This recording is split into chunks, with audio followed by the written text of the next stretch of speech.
A mentor of mine said that life is 51% comedy and 49% tragedy. And the two push against each other and create that space for laughter. And that's what I do. I explore the tension of that space to provoke laughter. I do it through the theater, and I do it through the particular lens of this place. I was 21 when I first came to Humboldt County, and I came up here to be an actor in a theater festival. And the first 5 minutes, I was in the tiny town of Blue Lake, California. I was in a bar fight. The place was aptly named Walt's Friendly Tavern. And here's what happened. I went in the bar, and some guy said, "Dance with my wife." And I said no, and he threw me through the doors. And testosterone-ridden as I was, I went right back in after him. And we had what you might call a good old boy fight. That's where you grab each other and you beat each other on the back until you're exhausted. You can't get too hurt doing this. Tables will break, glasses will fall, but you can't really get too hurt. But I was infuriated, and at some point during that fight, he started to laugh. And it infuriated me even more, right? And then the crowd starts to laugh, and the fiercer I became, the more everybody laughed. That was epiphany number one, that comedy is serious business. You can get hurt. And epiphany number two is up here when somebody says, "Dance with my wife," do it. I was in the last group drafted to go to Vietnam. The lottery number I pulled was 5. There was no way out. And in the panic of that moment, I joined a guerrilla theater company, not knowing what that meant, and kind of being afraid that I would have to wear a gorilla suit. And what they asked me to do was dress in Vietnamese black pajamas and sit in front of a Methodist church on a Sunday morning with a sign that said, "Stop the war." So I waited, everybody went into church, I got my costume and my prop, and I sat in front of that church. And those people came out of church an hour later and kicked the living crap out of me. And the only reason I probably didn't get hurt seriously was that I started to laugh and couldn't stop. The ridiculousness of the situation overcame me.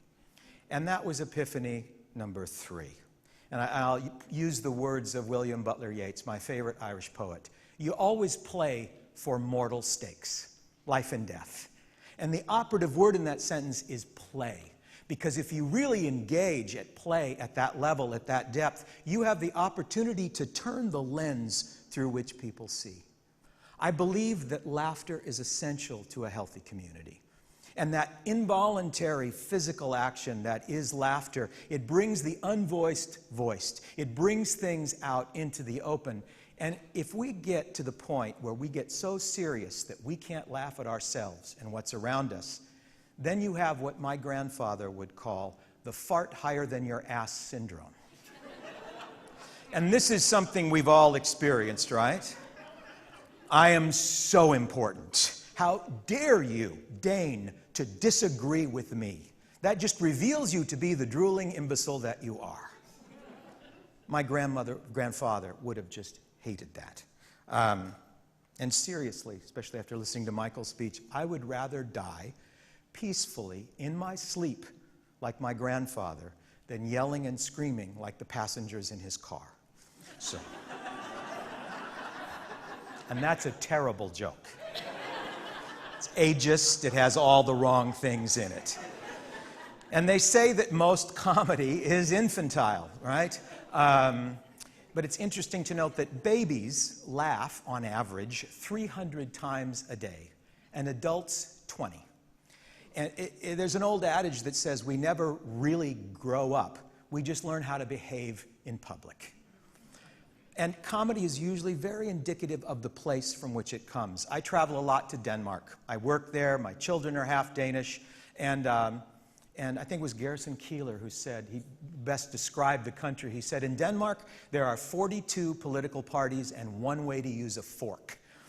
Pretty much describes it. So Dell'Arte did a play called Slapstick, which was, as you might expect, about slapstick. A lot of the great old routines were in it, and in this country, people roared with laughter when they watched it.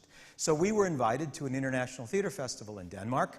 We're very excited. We go, we perform, dead silence. Not a sound. We thought, we have failed, right? And this one guy wanders backstage at the end of the play and he says, "You were so funny, I almost laughed." Right? That's indicative of a perspective from place.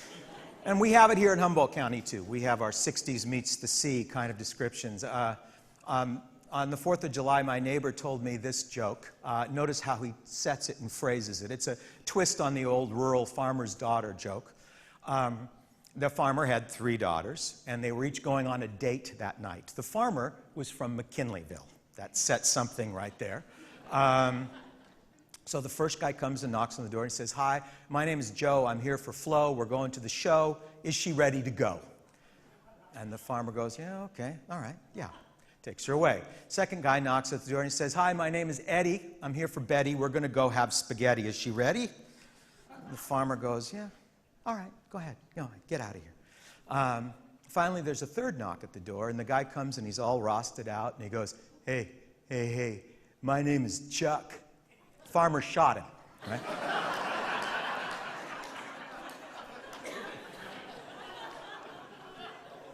Not all humor provokes violence, obviously, although I've seen it rile some people up really well.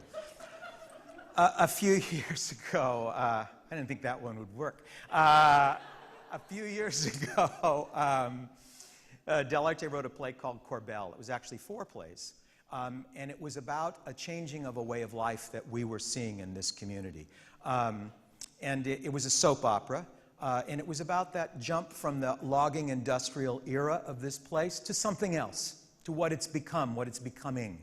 And it was about a family, a matriarch, Dorothy Dugan, and her 2 sons, one who'd cut off pieces of his body in a series of ridiculous logging accidents, and the other one who was a lesbian transvestite. So it followed their journeys through things. And Dorothy had just committed suicide by sticking her head in a microwave, something that is really impossible. Don't try it.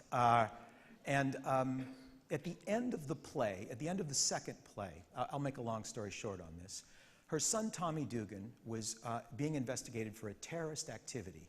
He had plugged up all the toilets in the Humboldt County courthouse. I told you humor was infantile. And at the end of the play, the FBI and the ATF rappelled off the roof of Dell'Arte down into the amphitheater with guns drawn, bullhorns out, and said, "Give us Tommy Dugan from Corbel." And we had an 8-year-old boy, a shill, a plant in the audience, who stood up at that point and he said, "My name is Tommy Dugan and I'm from Corbel." And then we had an actor stand up and say, "My name is Tommy Dugan, I'm from Corbel." And every single night, audience members, all on their own accord, some for the fun of it, some deadly serious, would stand up and say, "I'm Tommy Dugan, and I'm from Corbel." That, to me, is the moment to work for. That moment when a community, in laughter, in concert, laughs at itself and also stands up for itself. This is what we call theater of place. Theater by, for, with a particular community. And it engages that deeper laughter that sometimes happen in the darker moments. When you think of the commedia character of Arlecchino, most people think, oh, he's a cute clown in a little leotard and diamond shapes. He was a street urchin that was starving to death. He made a virtuosic moment out of eating a fly. The Dutch have a name for it. I worked at the National Theatre in Holland, and they have a name for this dynamic I'm talking about. It's called walking the edge of the knife. And it's what real popular theater aspires to do, to engage the human comedy. The comedy that reveals us in all of our foibles for who we are. Human beings with dreams, ambitions, appetites, desperately trying to keep the mask of sanity on our face. And when we lift it from the banal to the profound, we enter into this delicious realm of laughter. I think we all want to make something of this life, all of us. And when we as individuals or a community really engage that noble effort, we have to be able to imagine life other than it is lived.